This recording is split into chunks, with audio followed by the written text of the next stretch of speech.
Genèse 5. Voici le livre de la postérité d'Adam. Lorsque Dieu créa l'homme, il le fit à la ressemblance de Dieu. Il créa l'homme et la femme, il les bénit, et il les appela du nom d'homme, lorsqu'ils furent créés. Adam, âgé de 130 ans, engendra un fils à sa ressemblance, selon son image, et il lui donna le nom de Seth. Les jours d'Adam, après la naissance de Seth, furent de 800 ans, et il engendra des fils et des filles. Tous les jours qu'Adam vécut furent de 930 ans, puis il mourut. Seth, âgé de 105 ans, engendra Énoch. Seth vécut, après la naissance d'Énoch, 807 ans, et il engendra des fils et des filles. Tous les jours de Seth furent de 912 ans, puis il mourut. Énoch, âgé de 90 ans, engendra Kénan. Énoch vécut, après la naissance de Kénan, 815 ans, et il engendra des fils et des filles. Tous les jours d'Énoch furent de 905 ans, puis il mourut. Kénan, âgé de 70 ans, engendra Mahalaleel. Kénan vécut, après la naissance de Mahalaleel, 840 ans, et il engendra des fils et des filles. Tous les jours de Kénan furent de 910 ans, puis il mourut. Mahalaleel, âgé de 65 ans, engendra Jéred. Mahalaleel vécut, après la naissance de Jéred, 830 ans, et il engendra des fils et des filles. Tous les jours de Mahalaleel furent de 895 ans, puis il mourut. Jéred, âgé de 162 ans, engendra Enoch. Jéred vécut, après la naissance d'Enoch, 800 ans, et il engendra des fils et des filles. Tous les jours de Jéred furent de 962 ans, puis il mourut. Enoch, âgé de 65 ans, engendra Methuskéla. Enoch, après la naissance de Methuskéla, marcha avec Dieu 300 ans, et il engendra des fils et des filles. Tous les jours d'Enoch furent de 365 ans. Enoch marcha avec Dieu, puis il ne fut plus, parce que Dieu le prit. Methuskéla, âgé de 187 ans, engendra Lémec.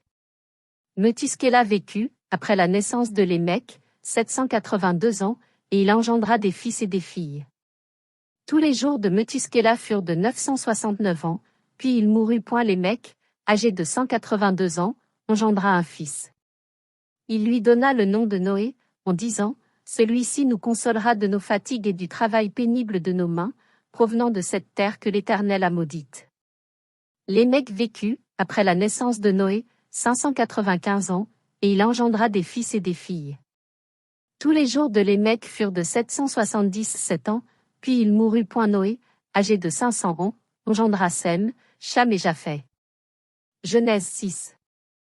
Lorsque les hommes eurent commencé à se multiplier sur la face de la terre, et que des filles leur furent nées, les fils de Dieu virent que les filles des hommes étaient belles, et ils en prirent pour femmes parmi toutes celles qu'ils choisirent. Alors l'Éternel dit, « Mon esprit ne restera pas à toujours dans l'homme, car l'homme n'est que chair, et ses jours seront de 120 ans. » Les géants étaient sur la terre en ces temps-là, après que les fils de Dieu furent venus vers les filles des hommes, et qu'elles leur eurent donné des enfants. Ce sont ces héros qui furent fameux dans l'Antiquité. L'Éternel vit que la méchanceté des hommes était grande sur la terre, et que toutes les pensées de leur cœur se portaient chaque jour uniquement vers le mal. L'Éternel se repentit d'avoir fait l'homme sur la terre, et il fut affligé en son cœur. Et l'Éternel dit, « J'exterminerai de la face de la terre l'homme que j'ai créé, depuis l'homme jusqu'au bétail, aux reptiles, et aux oiseaux du ciel, car je me repens de les avoir faits. » Mais Noé trouva grâce aux yeux de l'Éternel. Voici la postérité de Noé.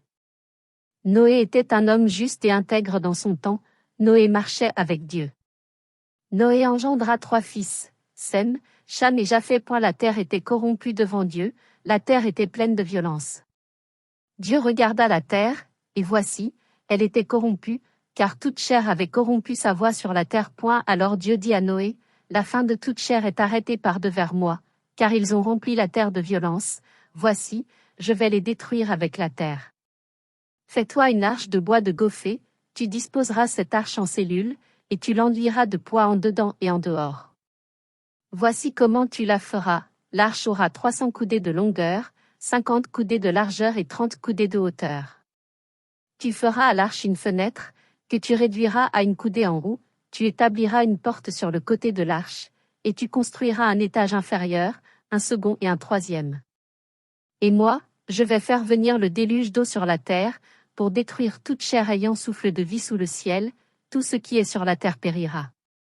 Mais j'établis mon alliance avec toi, tu entreras dans l'arche, toi et tes fils, ta femme et les femmes de tes fils avec toi. De tout ce qui vit, de toute chair, tu feras entrer dans l'arche 2 de chaque espèce, pour les conserver en vie avec toi, il y aura un mâle et une femelle. Des oiseaux selon leur espèce, du bétail selon son espèce, et de tous les reptiles de la terre selon leur espèce, 2 de chaque espèce viendront vers toi, pour que tu leur conserves la vie. Et toi, prends de tous les aliments que l'on mange, et fais en une provision auprès de toi, afin qu'ils te servent de nourriture ainsi qu'à eux. C'est ce que fit Noé, il exécuta tout ce que Dieu lui avait ordonné. Genèse 7. L'Éternel dit à Noé, entre dans l'arche, toi et toute ta maison, car je t'ai vu juste devant moi parmi cette génération. Tu prendras auprès de toi 7 couples de tous les animaux purs, le mâle et sa femelle, une paire des animaux qui ne sont pas purs, le mâle et sa femelle, 7 couples aussi des oiseaux du ciel, mâle et femelle, afin de conserver leur race en vie sur la face de toute la terre. Car, encore 7 jours, et je ferai pleuvoir sur la terre 40 jours et 40 nuits, et j'exterminerai de la face de la terre tous les êtres que j'ai faits.